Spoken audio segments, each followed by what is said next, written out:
Hello mummy जी, कैसी हैं आप और पापा कैसे हैं? जी, खुदा का शुक्र है, मैं भी बिल्कुल ठीक हूँ और आपके पापा भी ठीक हैं। मैंने कॉल इसलिए की थी कि आपको बताऊँ कि बेटे आप तो जानते हो कि नदीम का रिश्ता तय हुए कितना अरसा हो गया है।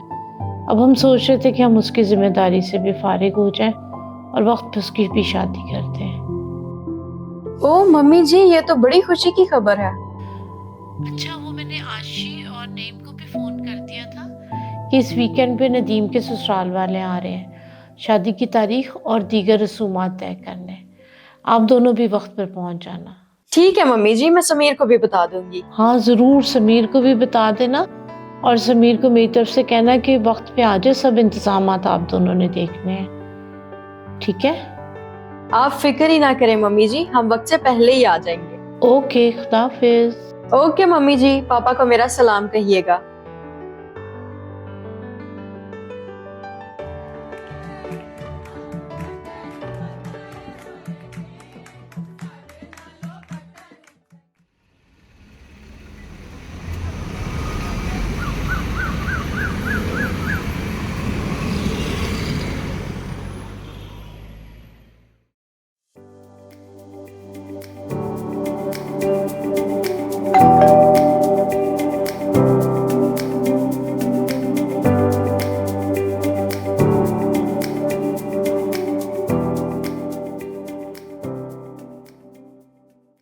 खैरियत है? आ जाने में इतनी देर कर दी, कब से इंतजार कर रही हूँ। देर कैसी? अरे भाई रोज इसी टाइम पे तो आता हूँ। वैसे आज क्या बात है? मुझे लगता है कुछ खास है जो इतना इंतजार हो रहा है। बात तो बहुत खास है, चले आए मैं बताती हूँ।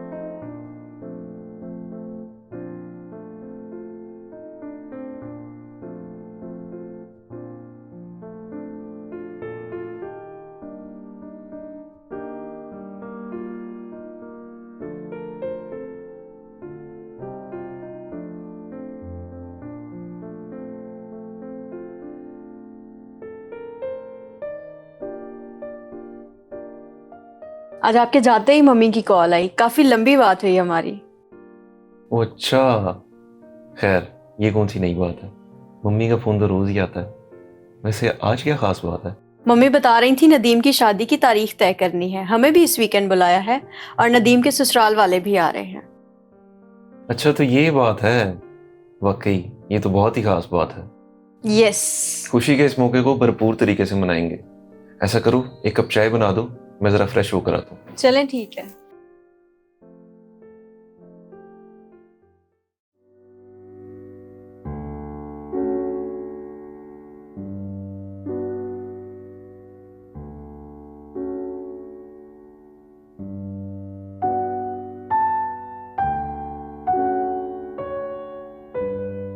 एक बात कहूँ, बीवी का मूड अच्छा हो ना तो चाय बड़े मजे की बनती है।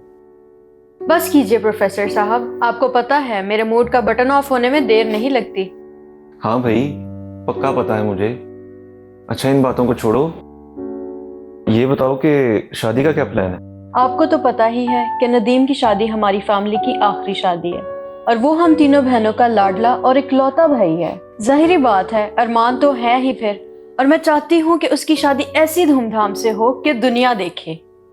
ठीक है, मैं तुम्हारे जज्बात का एहतराम करता हूँ, मगर ये फलसफा मेरी समझ से बाहर है कि शादी इतनी धूमधाम से हो कि दुनिया देखे। समीर, हमारा भाई हमारी दिन रात की दुआओं का खूबसूरत जवाब है। उसकी पैदाइश पर तो अस्पताल के अमले के अलावा पूरी कॉलोनी में मिठाइयाँ बांटी गई थी। निदा प्लीज, मुझे गलत मत समझो, ये बात मैं अच्छे से जानता हूँ। यकीन करें, उसकी तो सालगिरह का भी अब तक का अनोखा ही रिकॉर्ड है। हमारे पूरे खानदान में आज तक किसी ने ऐसी सालगिरह नहीं की। अब तो खैर उसकी शादी की बात है। मेरी प्यारी निदा जी, मुझे तुम्हारा जी भर के खुशी मनाने में कोई इतराज नहीं। आखिर नदीम से मेरा भी तो कुछ रिश्ता है, मैं उसके लिए क्यों अच्छा ना सोचूंगा। बस समीर, मैं चाहती हूँ कि नदीम की शादी की सारी रस्में शाहाना तरीके से हों, सारे चाव पूरे हों, कोई कसर बाकी ना रहे। निदा मत भूलो कि तुम्हारा घराना तालीम याफ्ता है और सोसाइटी में एक मुअज़्ज़ज़ मुकाम रखता है। पता है ना, तुम्हारे वालिद साहब से बहुत सारे लोग अपने घरेलू मसाइल में सलाहकारी लेते हैं, जो कि बड़ी इज्जत की बात है। ज़रा सोचो कितना मिसाली किरदार है उनका। वो बात तो ठीक है समीर, लेकिन अगर हम अपने इकलौते भाई की शादी एक मुनफरिद अंदाज में करना चाहते हैं तो इसमें हर्ज ही क्या है? आखिर उनकी जमा पूंजी किस दिन काम आएगी? मगर मैं चाहता हूँ कि तुम्हारे पापा की मेहनत की कमाई नए जोड़े की शादी खानाबादी में काम आए, और इसके साथ साथ हम ऐसे कल्चर को फरोग दें जो जिंदगी के साथ हम आहंगी रखता हो। किसी ने क्या खूब कहा है, सबसे बड़ा रोग क्या कहेंगे लोग। देखो, ये नमूदो नुमाइश, वक्ती शान, इज्जत, अनापरस्ती उस पिक्चर प्लांट की मानिंद है जो अपने शिकारी को उसकी ख्वाहिशात के ऐसे जाल में फंसाता है जहां से उसका निकलना नामुमकिन हो जाता है। बस प्रोफेसर साहब, अब मैं और लेक्चर सुनने के मूड में बिल्कुल नहीं हूँ।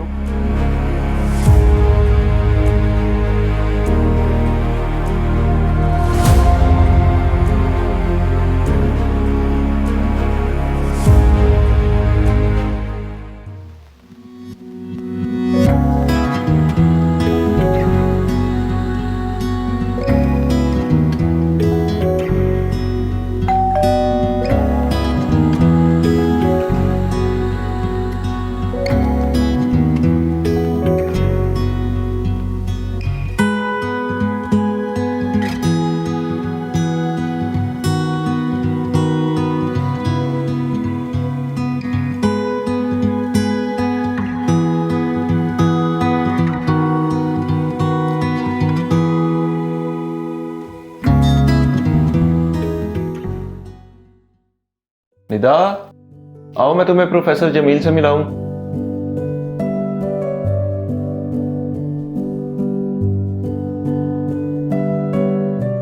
अस्सलाम वालेकुम सर। वालेकुम अस्सलाम। कैसे हैं बेटा आप? जी शुक्र है खुदा ताला का, आप कैसे हैं? बहुत खूब। बहुत अच्छा लगा सर आपसे मिलके। आप दोनों गपशप करें, मैं आपके लिए चाय लेकर आती हूँ। जी बेटा। और सुनाए सर, क्या मसरूफियात हैं आजकल? कुछ खास नहीं, बस वही लाइफ जो रिटायरमेंट के बाद गुजरती है। ज्यादा वक्त घर पर ही गुजरता है। चले सर, उम्र के हिस्से में आराम भी जरूरी है। सर, आप कुछ परेशान लग रहे हैं। आप ठीक कहते हैं। समीर, चाय तैयार है, आ जाएं।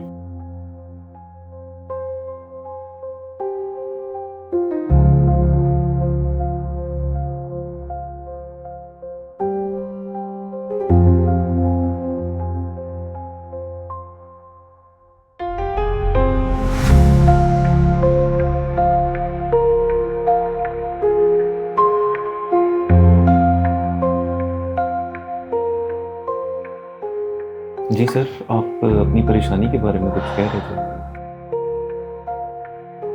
हाँ, दरअसल मेरी परेशानी की वजह बीवी बच्चे और किसी हद तक मैं खुद भी हूं। सर, मैं कुछ समझा नहीं। बताता हूं। याद आना, कुछ अर्सा पहले मेरे बेटे की शादी थी। जी जी सर, मुझे याद है, बड़ी धूमधाम से आपने अपने बेटे की शादी की थी। हाँ, वहीं से। दरअसल माँ और बच्चों ने मिलकर खूब जिद की कि हमारे घर में पहली शादी है, इसलिए किसी भी मामले में कोई कसर बाकी नहीं रहना चाहिए। और फिर मुझे भी ना चाहते हुए वो सब कुछ करना पड़ा, जिसका खमियाजा आज मैं और मेरा खानदान भुगत रहे हैं। क्या सर, मैं कुछ समझा नहीं, जरा खुल के बताएं। और आज कर्जखाहों के तगाजों से दिन का सुकून और रात का आराम छिन गया है। एक कर्ज उतारने के लिए एक और कर्ज लेना पड़ता है। मैं तो परेशान होकर रह गया हूं।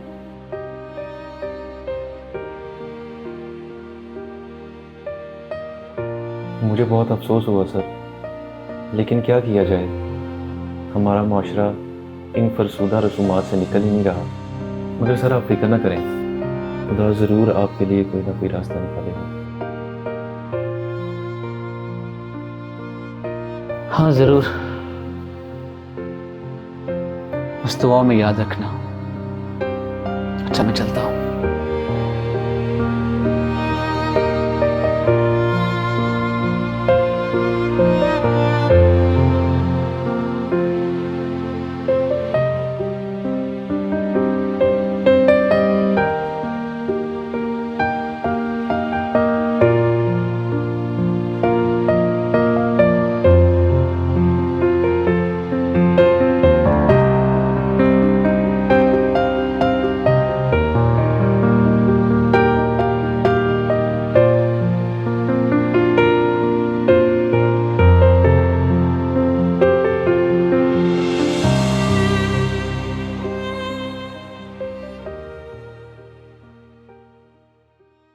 क्या हो गया तुम्हें निदा? आप ठीक कहते थे समीर। प्रोफेसर जमील की बातों ने मेरी आंखें खोल दी हैं। जब वो आपसे अपनी परेशानियां शेयर कर रहे थे तो मैं आप दोनों की बातें सुन रही थी। अच्छा, हाँ समीर, कितनी तकलीफ-दह कहानी है उनकी। हाँ निदा, वाकई काश हम लोग नमूदो नुमाइश और दिखावे की ज़िंदगी छोड़कर इत्दाल पसंदी को अपनाएं, ताकि पुरसकून ज़िंदगी हमारा मुकद्दर बन सके। मैं भी तुम्हें यही समझाने की कोशिश कर रहा था। देखो निदा, ऐसे खुशी के मौक़ों पर फजूल खर्ची करके हम अपनी मोहब्बत का इजहार नहीं बल्कि दिखावा करते हैं ताकि लोग हमारी बड़ाई करें। क्या करें समीर, लोग इतनी बातें बनाते हैं, कुछ ना कुछ तो करना ही पड़ता है ना फिर। देखो निदा, लोगों का तो काम ही है बातें करना। जो पैसा हम नमूदो नुमाइश पर ज़ाया करते हैं, उस पैसे से नए शादीशुदा जोड़े की मदद कर सकते हैं। हाँ समीर, कह तो आप ठीक रहे हैं, लेकिन मेरे दिल में भी तो बहुत अरमान है ना। ओह, वो सब भी पूरे करेंगे, नाच के, गा के, खूब हल्ला गुल्ला करके, लेकिन फजूल दिखावे का खर्च करके नहीं। तो फिर ठीक है, सारे फंक्शन हम भरपूर तरीके से करेंगे। लेकिन फजूल खर्च करके बिल्कुल नहीं।